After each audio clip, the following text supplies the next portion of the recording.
Why ICT? It is a well-known fact that no two people are alike. Since she is different, she learns in a specific way. In fact, every child learner can learn better if taught using more than one sense organ. Multiple sensory strategies used to enhance learning are visual, auditory, kinesthetic, and tactile, which are related to our five senses: hearing, seeing, smelling, tasting, and touching. ये सर्वविदित तथ्य है कि कोई भी दो व्यक्ति एक जैसे नहीं होते। चूंकि वो अलग है, वह एक विशिष्ट तरीके से सीखते हैं। वास्तव में, प्रत्येक सीखने वाला बच्चा बेहतर सीख सकता है यदि उसे एक से अधिक ज्ञानेंद्रियों का उपयोग करके पढ़ाया जाए। सीखने को बढ़ाने के लिए उपयोग की जाने वाली कई संवेदी रणनीतियां दृश्य, श्रवण, गतिज और स्पर्शनीय हैं, जो हमारी पांच इंद्रियों को सुनने, देखने, सूंघने, चखने और छूने से संबंधित हैं।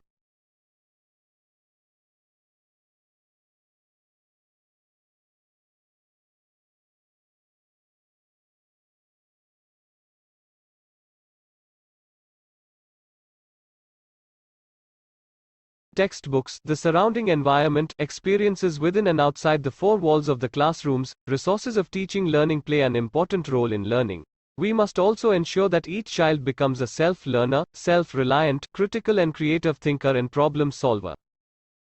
पाठ्य पुस्तकें, आसपास का वातावरण, कक्षा की चार दीवारी के भीतर और बाहर के अनुभव, शिक्षण अधिगम के संसाधन अधिगम में महत्वपूर्ण भूमिका निभाते हैं। हमें यह भी सुनिश्चित करना चाहिए कि प्रत्येक बच्चा एक स्वशिक्षार्थी, आत्मनिर्भर, आलोचनात्मक और रचनात्मक विचारक और समस्या समाधानकर्ता बने। For this she needs to be enabled. It requires the child to collect data, information, analyze, synthesize and present the data and share it with others. These processes help children in concept formation. Therefore, it is necessary that children acquire knowledge beyond textbooks and use more and more digital and external resources. इसके लिए उसे सक्षम करने की आवश्यकता है। इसमें बच्चे को डेटा, सूचना एकत्र करने, विश्लेषण करने, संश्लेषित करने और डेटा प्रस्तुत करने और इसे दूसरों के साथ साझा करने की आवश्यकता होती है। ये प्रक्रियाएं बच्चों को अवधारणा निर्माण में मदद करती हैं। इसलिए यह आवश्यक है कि बच्चे पाठ्यपुस्तकों से परे ज्ञान प्राप्त करें और अधिक से अधिक डिजिटल और बाहरी संसाधनों का उपयोग करें। Keeping this background in mind, information and communication technology (ICT) can play an important role in improving the teaching learning environment. In a very short time, ICT has become one of the basic building blocks of modern society. इस पृष्ठभूमि को ध्यान में रखते हुए, सूचना और संचार प्रौद्योगिकी ICT शिक्षण अधिगम वातावरण को बेहतर बनाने में महत्वपूर्ण भूमिका निभा सकती है।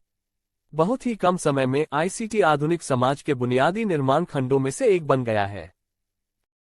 Nowadays ICT is used in understanding and mastering the basic skills of reading, writing and numeracy as well as the core of education. It has become a part and parcel of our life. आजकल ICT का उपयोग पढ़ने, लिखने और संख्या ज्ञान के साथ साथ शिक्षा के मूल कौशल को समझने और उसमें महारत हासिल करने के लिए किया जाता है। ये हमारे जीवन का एक महत्वपूर्ण हिस्सा बन गया है। According to UNESCO, ICT refers to various categories of technical devices that are used to create, store, retrieve, manipulate, send and receive, exchange information. These technologies and resources include computers, the internet, websites, blogs and email, live technology, radio, television and webcasting, recorded broadcast podcasting, audio and video players and storage devices, telephones, fixed mobile, satellites, visual, video conferencing, etc. UNESCO के अनुसार ICT तकनीकी उपकरणों की विभिन्न श्रेणियों को संदर्भित करता है जिनका उपयोग जानकारी बनाने, स्टोर करने, पुनः प्राप्त करने, हेरफेर करने, भेजने और प्राप्त करने, विनिमय करने के लिए किया जाता है। इन तकनीकों और संसाधनों में कंप्यूटर, इंटरनेट, वेबसाइट, ब्लॉग और ईमेल, लाइव तकनीक, रेडियो, टेलीविजन और वेबकास्टिंग, रिकॉर्डेड प्रसारण, पॉडकास्टिंग, ऑडियो और वीडियो प्लेयर और storage device, telephone, fixed mobile, उपग्रह, दृश्य, वीडियो कॉन्फ्रेंसिंग शामिल हैं आदि।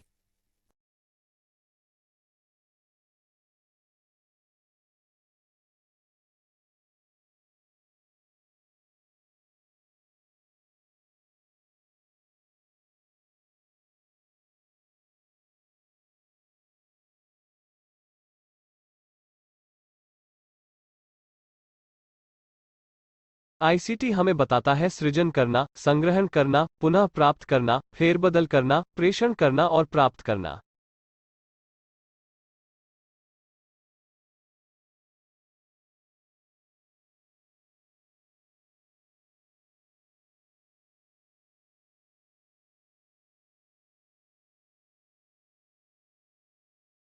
Let us take the example of smartphone. It can be classified as an ICT device because it can be used to create a digital image and store and retrieve it whenever it is needed. Changes can also be made in the digital image as per the requirement, and feedback can also be obtained by sending it to others. Thus, any device, technology used to create, store, retrieve, manipulate, transmit and receive digital information can be classified as ICT.